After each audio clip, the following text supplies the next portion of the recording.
Welcome to Alaska Weather, a production of Alaska Public Media and the National Weather Service, Alaska Region. Produced and broadcast daily from the studios of KAKM, Alaska Weather provides complete forecasts, public, marine, and aviation for all of Alaska. Alaska Weather is made possible by the following sponsors. Support comes from the University of Alaska College Savings Plan, helping you and your child save for college every step of the way, from diapers to diploma. More information at uacollegesavings.com.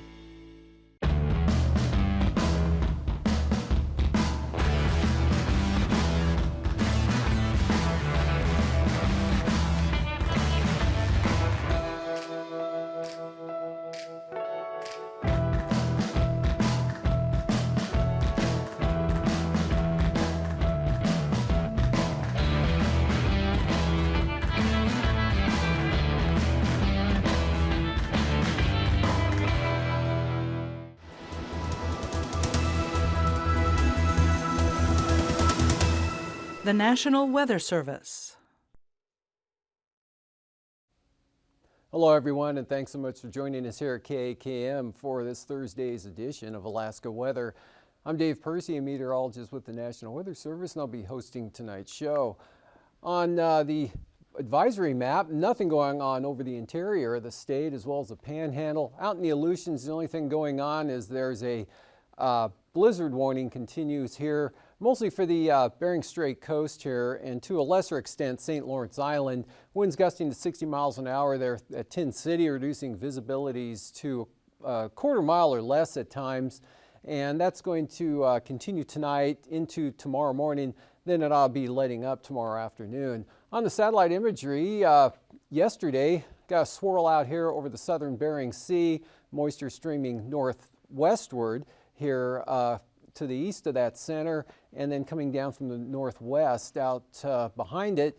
And in the Gulf of Alaska here, we had a system pushing northward with some moisture coming back in across the Kenai Peninsula down to about Kodiak Island, and the main front pushing up into the north, and more moisture down there along the southeast coast, with the main low center hanging back to the south. Well, another system developed and moved northward today, bringing the rain and snow into south central Alaska and the North Gulf Coast, and the rain down across the Panhandle during the earlier part of today, beginning to let up a little bit down there later on, but some breaks back out here from Kodiak Island across the Alaska Peninsula area.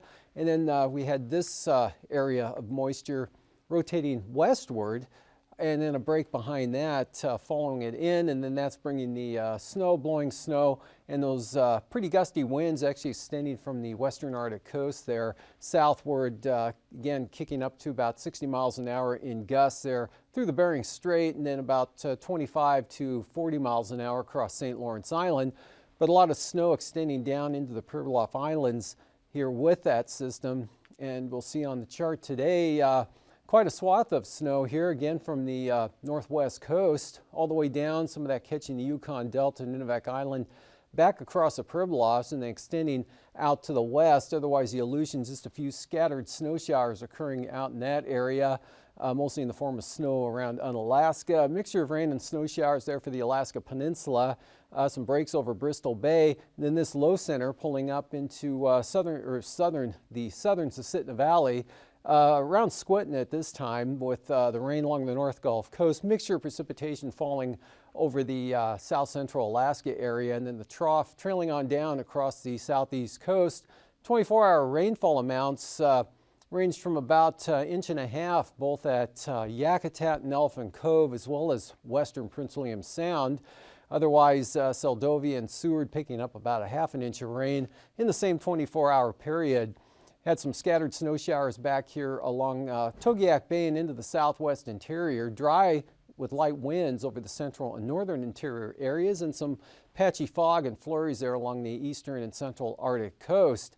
For tonight, we'll see that low just really weakens, just a minor trough now pushing up into the interior there. So scattered snow showers, Copper River Basin, mainly along the Alaska Range, and back along the mountains just south of the central interior areas with some lingering showers, but decreasing along the North Gulf Coast. Drying out here over Cook Inlet, especially the central and southern areas. Take a little longer from northern Cook Inlet on into the Susitna and Matanuska valleys, but showers also decreasing here across the southeast coast. Some rain may advance northward here into the southern areas associated with that system down to the south, or into the southern part across Dixon Entrance up to Heidelberg and maybe on up to Ketchikan and Stewart late tonight. That'd be well after midnight. Otherwise, back to the west, scattered showers there, Kodiak Island, becoming a little more numerous here over the Alaska Peninsula, with this low center pulling up to near Nunivak Island. So rain and snow showers through this area. Snow continuing, but beginning to taper off there. Just some showers around the Pribilofs, with the snow and blowing snow, again, still going on up there over St. Lawrence Island through the Bering Strait. Occasional snow for the Seward Peninsula on up into Kotzebue Sound and the Selawik Valley areas. This low basically dry up over the upper Yukon Valley areas there. Just some variable clouds. Patchy fog, light winds along the Arctic coast. A lot of showers here for the Alaska Peninsula back toward the eastern Aleutians. And that next low center lifting northward will increase the snow from Shimia, and some rain and snow spreading into the Adak area. For tomorrow, that front continues to lift northward, but not quite reaching the Pribilofs there, but extending down across the eastern Aleutians, Alaska Peninsula for some rain and snow there with gusty winds. Drier back behind, then you get back into the showers of snow on towards Shimia. Otherwise, this low continues to edge its way northward, so quite an area of rain and snow. In fact, maybe mostly snow here over the southwest interior down into northern Bristol Bay. Again, lingering scattered rain showers, Kodiak Island, but improving over the Alaska Peninsula ahead of this front. But moisture moving into the western areas falls past probably Cold Bay tomorrow afternoon. And still some scattered showers up along the North Gulf Coast. This low center staying down to the south. Still a chance of rain over the southern panhandle, but mostly dry day for the remainder of the southeast coast. And the central interior looking pretty good. What's left of that trough, bringing a few flurries in from about Eagle northwestward across Bettles and onto the northwest coast. And still breezy and snowy there from the Bering Strait across St. Lawrence Island, but a mostly dry day in store for Nome and Kotzebue. Otherwise, eastern Arctic coast, still a chance of some light rain or some light snow and fog, mainly on the eastern side there. Winds remain quite light. And for Saturday, first day of the weekend, looks pretty good here. That low center pulling off to the east, higher pressure and drier conditions. Definitely most of the shower activity sliding southeastward along or off the coast. So partly and mostly sunny here for the southeast coast. Could be some areas of low clouds and fog forming tomorrow night into Saturday morning. Otherwise, pretty good conditions. Isolated showers along the southern Kenai Peninsula. High pressure in over the southeast interior areas. Pretty good weather, partly and mostly sunny northern Cook Inlet, southeast interior, up into the upper Yukon Valley and the North Slope. But still south-north flow here on the western side of that ridge. That'll keep some clouds and scattered showers here over the western interior. A little more enhanced here along that trough axis from Point Lay down across the Seward Peninsula, but not all that much, not that heavy. Again, the gale force winds and rain spreading into the Alaska Peninsula. This low center lifting northward here into the southern Bering Sea. Snow over the central Aleutians. Again, with the gale force winds and then precipitation, mostly in the form of snow there, Nunivak Island in across the southern Kuskokwim Delta areas, but milder conditions mixing that with rain in over the Pribilofs. Gale force northerlies here out over the western and central Aleutians with snow showers.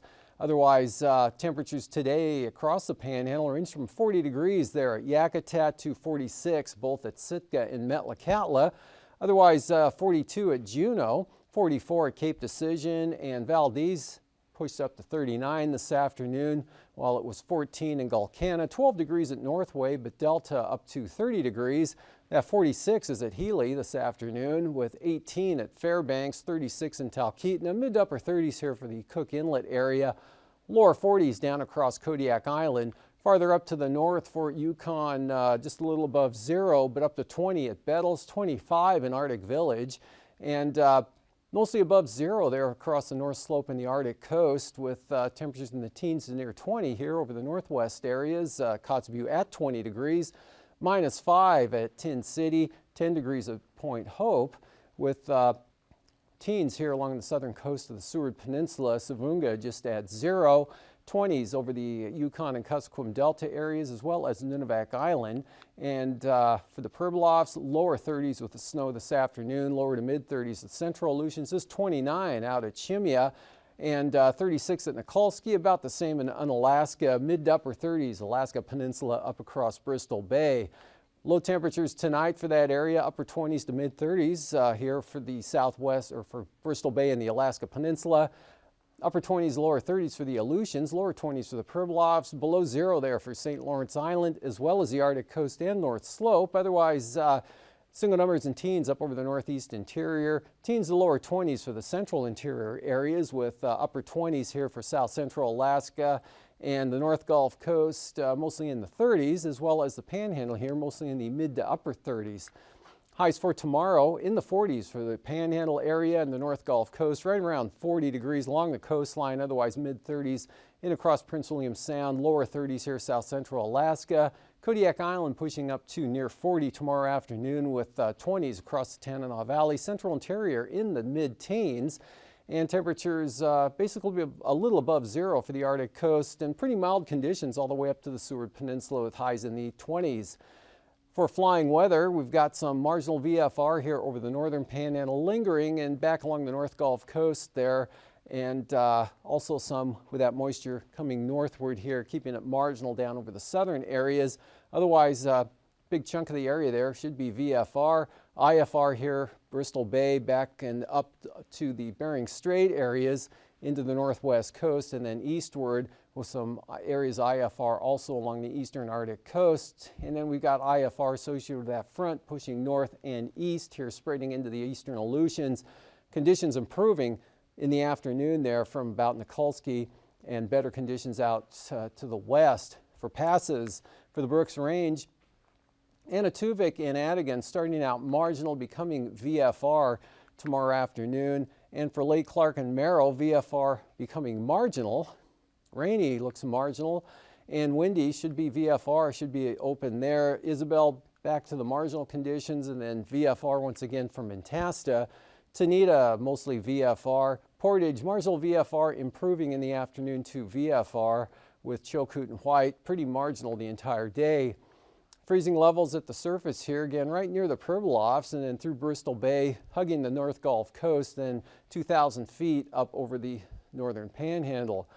With icing threats, that moisture bringing chance of some icing into the southern areas, about 3,000 to 9,000 feet. Some hit and miss stuff here along the North Gulf Coast of the Alaska Range, and then chance of icing from the southwest interior back in over the northern Bering Sea on up to the north across the Chukchi Sea, and then that kind of streams eastward there along the western Brooks Range, and then some icing here with that front pushing eastward and northward there, about 2,000 to 11,000 feet from the eastern Aleutians. Again, that's spreading into the western Alaska Peninsula tomorrow afternoon. Winds aloft showing the southwest flow pushing that front eastward and northeastward up to about 35 knots, so not all that strong here as we have that upper system sliding northward there along the coast, and basically holding southerly flow at this level about 33,000 feet over the mainland Alaska areas, with the main jet staying well to the south. And at 9,000 feet, pretty light variable winds here across the southeast coast, and ridging developing here from the Gulf of Alaska up across, actually into the central interior, so light wind conditions there, and also along the Arctic coast. And this low moving northward, not a lot of wind with it, just about 10 to 15 miles an hour. It could be some southwesterlies at about 30 knots here over northeast Bristol Bay, and stronger winds down to the south. 25 to 45 knot winds with that system out over the western Aleutians. 9,000 foot wind flow chart, pretty much the same. Easterlies on the light side there for the southern southeast coast. Pretty light winds for the Gulf of Alaska on up into the south, or actually all of the eastern interior up to the Arctic coast there. Southwesterlies 25 to 30 knots coming into the southwest, with, again associated with that low center, turning back around to the east-northeast at 30 knots for St. Lawrence Island. Southerlies basically here at about 30 across the Aleutians.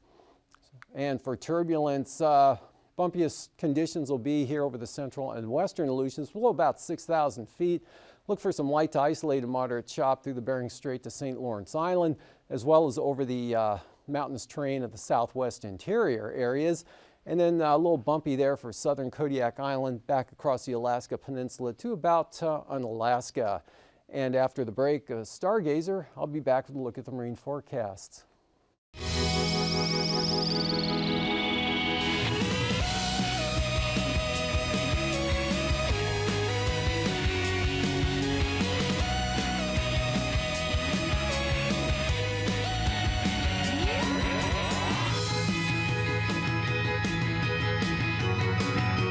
The winter football. Hey there, stargazers. I'm Dean Regas, astronomer for the Cincinnati Observatory. And I'm James Albury, director of the Kika Silva Pla Planetarium in Gainesville, Florida. We're here to help you find your way around the winter sky. This is perfect stargazing weather. And perfect football weather. The most distinguishing feature of the winter sky is a star pattern called the winter hexagon. It covers almost half the sky, incorporates 6 constellations, and 8 of the 20 brightest stars visible from Earth. The winter hexagon definitely puts its stamp on the season. But in honor of the NFL playoffs and the upcoming big game, I recommend changing its name to the winter football. When you step outside and see the clear winter sky, you'll see what I'm talking about. Let's show you. Okay, we have our sky set for 9 p.m. looking southeast. Look at all those bright stars. If you can brave the cold, a ring of sparkling multicolored jewels will shine down on you. Some call this the winter circle or winter hexagon, but I think these stars look like a giant football flying through the air, pointy on 2 ends, rounded in the middles. And winter is the season for football. Exactly. And the main player inside the winter football is Orion the Hunter, easily recognized by the 3 stars that make his snazzy belt. Orion stands about halfway up in the southeastern sky, like a hulking linebacker about to make a tackle. Now let's take a tour around the winter football. Begin with the brightest star in the sky. This is the dog star named Sirius. If you connect the dots of Orion's belt stars and continue that line to the left, you can't miss it. Sirius is a brilliant white star and one of our closest stellar neighbors. Following our football theme, Sirius marks the nose of one of our 2 team mascots, the Big Dog, or Canis Major. In Greek mythology, Canis Major was one of Orion's great hunting dogs. Orion's other hunting dog and our other team mascot can be found up and to the left of Sirius, around the bright star Procyon. Procyon is a yellow-white star in the constellation Canis Minor, the little dog. Keep going up and to the left and you'll find 2 stars of similar brightness. These are the 2 heads of the Gemini twins, Pollux and Castor. Both twins were incredibly athletic and would make a great quarterback and wide receiver combo. The bright star nearest the zenith and at the tip of the football is called Capella. Capella is the brightest star in the constellation Auriga the Charioteer. Auriga could serve as coach and chauffeur to the football team. Greek myths described him as the inventor of the chariot, but he was also good at giving advice and can look over the field from his position high in the sky. Let's start going down the other side of the football and we'll come to a bright orange star. This is Aldebaran, the glowing eye of Taurus the bull. Now I realize there's no pro football team called the Bulls. But how about the Buffalo Bills? Yeah, close enough. Okay. The last star in the football is the bright blue star Rigel. This marks the left foot of our buddy Orion and is one of the truly amazing stars in our galaxy. It's around 800 light years away from us and is still one of the brightest stars. It must be humongous. Finally, you're back around to Sirius. Congratulations, you've traced the winter football in the sky.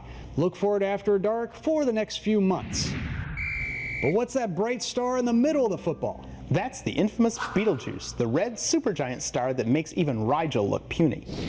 Let's compare Rigel to our sun in size. They're not even close. Now let's compare Betelgeuse to Rigel. Yikes, Betelgeuse is even larger than the Earth's orbit. That means that if Betelgeuse was our sun, we'd be orbiting inside of it. Good thing we're far, far away from it. So tonight, take a break from the NFL and go out and see the big game in the sky. The winter football has more big stars than any pro team, and they're available to you every night until baseball season when you keep looking up.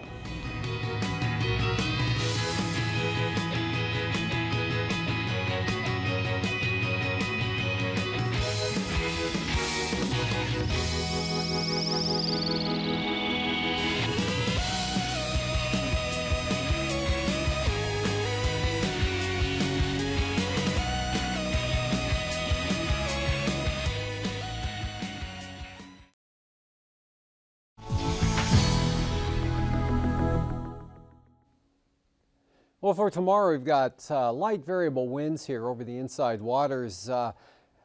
Clarence Strait, northwest up to about 20 knots are the strongest area there. North to northeast, 15 knots with seas at about 14 feet for the south coast. Up to the north, we've got some northwesterlies at around 20 knots with 11 to 12 foot seas. And for Saturday, pretty uniform winds now here all along the coast, 20 to 25 knots, strongest in the south, and those seas right around 10 to 11 feet out there. Over the inside waters, northerlies on the light side, variable to north, about 10 knots, northwest, maybe 15 there for Clarence Strait with seas 2 to 3 feet. And for Prince William Sound, northern Cook Inlet, light winds with slight seas for tomorrow. Southerlies 15 increasing to 20 knots here into Kamishak Bay. Westerly winds 20 knots for the North Gulf Coast, and from the Barrens here down across Kodiak Island, we've got small craft advisories south to southwest 25 to 30 knots, and seas up to 13 feet here on the east side of Kodiak. For Saturday, 30 knot southerlies there for Kodiak Island, but Shelikof Strait, more southeasterly at about 20. And the winds kind of veer around to westerly here for the North Gulf Coast at 15 with 9 to 8 foot seas. Winds stay quite light, variable to northeast, both for Prince William Sound and northern Cook Inlet, only at about 10 knots. And pretty light winds even for the southern inlet, a little more easterly though. For Bristol Bay, tomorrow here southwest 25 knots. We've got southwesterlies 30 to 40 knots for the Alaska Peninsula with the gales there from Cape Sarachev all the way up to Sitkinak with 16 to 18 foot seas. For Saturday's outlook, gales all areas here, pretty strong gales now for the peninsula. Southeasterlies increasing 40 to 45 knots with seas 13 to 22 feet. Minimum gales in the forecast there southwest of Kodiak Island, as I mentioned, into Bristol Bay. For the Aleutians, Fox Islands, southerlies 35 to 40 knots with 12 to 15 foot seas, and minimum gales for the central Aleutians here from the south and southwest, and then winds swing around to the north at about 30 knots with some higher gusts there towards Shimia with 13 foot seas. And then for Saturday, we've got 30 to 35 knot northwest winds with 14 to 17 foot seas from Adak out to Shimia. Otherwise, kind of a north to becoming southwest condition there south of Adak and Atka. And then the strong gale force winds here just west of Nikolsky at about 45 knots, while winds will be increasing even for the eastern Aleutians, 30 to 35 knots during the afternoon. And along the southwest coast, north of Nunivak Island, southwest at about 20. Small craft advisory south of the island there as that blows right into Kuskokwim Bay with 8 foot seas, west to 20 knots for the Pribilof Islands. And then for St. Lawrence Island, brisk wind advisories for those north winds continuing at 30 knots, and that extends down across St. Matthew Island and much of the northern Bering Sea with heavy freezing spray here just south of the ice edge. And for the outlook for Saturday, southeasterly gales coming into the Pribilof Island areas, and southeast increasing to 30 knots south of Nunivak Island, more easterly, but still looking at brisk wind advisories there for the areas north of Nunivak Island, northeast 25 for St. Lawrence Island, and northeast to 30 knots with 9 foot seas here for the northern Bering Sea in and around St. Matthew Island, with heavy freezing spray kind of back to the west a little bit as it warms up here to the southeast. And for the Arctic coast, easterly winds 15 to 20 knots here, strongest on the eastern coastline, lighter here for this western coast. And from Wales to Cape Beaufort, we've got northerlies in the forecast there at about 20 knots. For Saturday, still 15 to 20 knot winds here from Cape Beaufort down to Wales, but staying light central and western Arctic coast. Out of the east, just 10 knots. And the east side looking a little more southeasterly in that 10 to 15 knot range. Looking at tonight's forecast again, we've got decreasing showers here across the southeast coast, but some moisture could keep a chance of rain in later tonight, and especially after midnight here over the southern panhandle areas. Weak trough off the coast, showers Yakutat back to about Cordova, with some scattered rain and snow showers in Prince William Sound lingering here into northern Cook Inlet and the valley areas, mostly in the form of snow. these showers are. Over the Copper River Basin to the Alaska Range and back to the west as that trough weakens and moves northward. Not much going on with that low up over the southeastern Brooks Range there. Just some variable clouds, patchy fog, maybe a few flurries along the Arctic coast. The main area of moisture is up to the north in that location.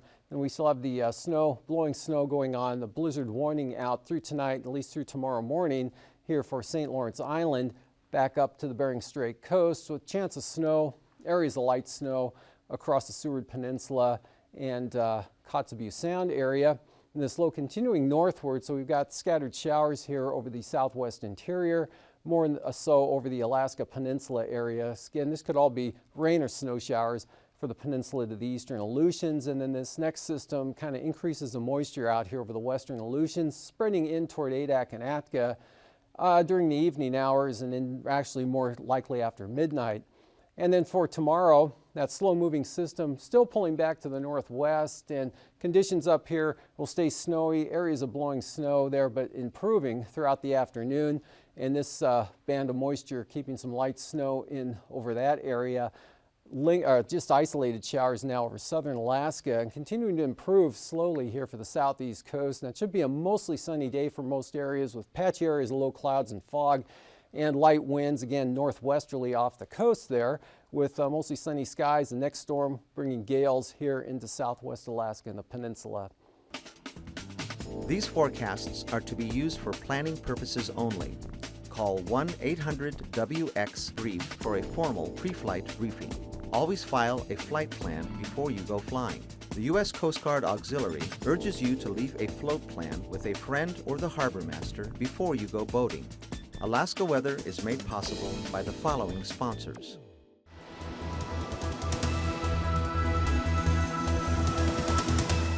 The National Weather Service.